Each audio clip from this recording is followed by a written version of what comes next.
Doctor గారు ఒకరు ఈ విధంగా అడుగుతున్నారండి. నాకు ఇంకా పెళ్లి కాలేదు, ఎంతమందితోనో సెక్స్లో పాల్గొన్నాను.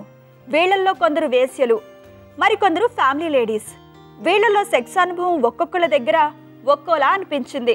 ఆ వెరైటీ అనుభూతే నాకు ఎక్కువ మందితో సెక్స్లో పాల్గొనేటట్లు చేసింది.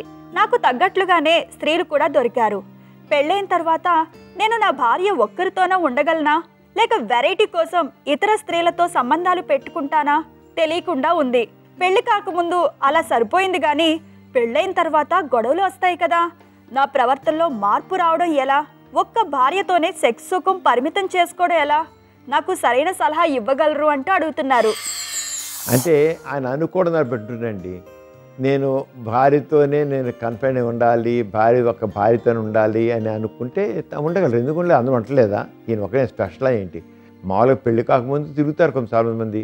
అలాగే వాడు వెరైటీగా కనిపిస్తుంది. ఒక్కో స్త్రీ ఒకలాగా ప్రవర్తిస్తుంది. ఆడవాడు కూడా అలాగే, ఒక మొగడు ఒకలాగా ప్రవర్తిస్తాడు. వాడు ఒక రకంగా రంజింపజేస్తారు.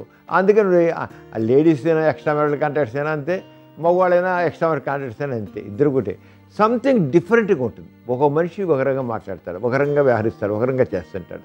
ఆ వెరైటీ వాళ్ళకి థ్రిల్లింగ్గా ఉంటుంది. అందుకనే ఈయన కూడా అందుకే ఆ రకంగా అనేక మందితో పార్టిసిపేట్ చేశాడు. అందుకనికే కాదు, రేపు పెళ్ళి అయిపోయాక నేను పెళ్లి చేసుకున్నాను, నేను నా భార్యకి న్యాయం చేకూర్చాలి, నేను ఒక్క భార్యతో ఉండాలని అని అనుకుంటే ఉంటాడు. ఎందుకు ఉండలేడు? ఇదే పెద్ద కష్టం ఏంటి? అంటే అదే కష్టం కాదు. ఆయనకు ఒక్కటే ముందు ఆ మనసులో సంకల్పం కావాలి, నేను ఒక్క భార్యతోనే ఉండాలి. టెక్నాలజీ కలవడం కరెక్ట్ కాదు. రేపు నేను చేసిన ఏ రోగాలు తగిలితే నా భార్య నాశనం అయిపోతుంది, నా సంసారం పాడైపోతుంది. నేను చక్కగా ఉండాలి, సరిగ్గా ఉండాలి, ఇంతగా ఏదో చేసే నీకు అలా ఉండకూడదు అనుకుంటే ఉండు.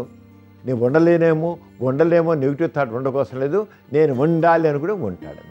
చూసారు కదండి ఇవాళ సుఖజీవనం కార్యక్రమం. మీకు కూడా లైంగిక సమస్యలు కానీ సంతానం లేని సమస్యలు ఏమైనా ఉంటే మీ సమస్యలను వాట్సాప్ ద్వారా పంపొచ్చు. 8008532087 అనే నెంబర్కి వాట్సాప్ చేయండి.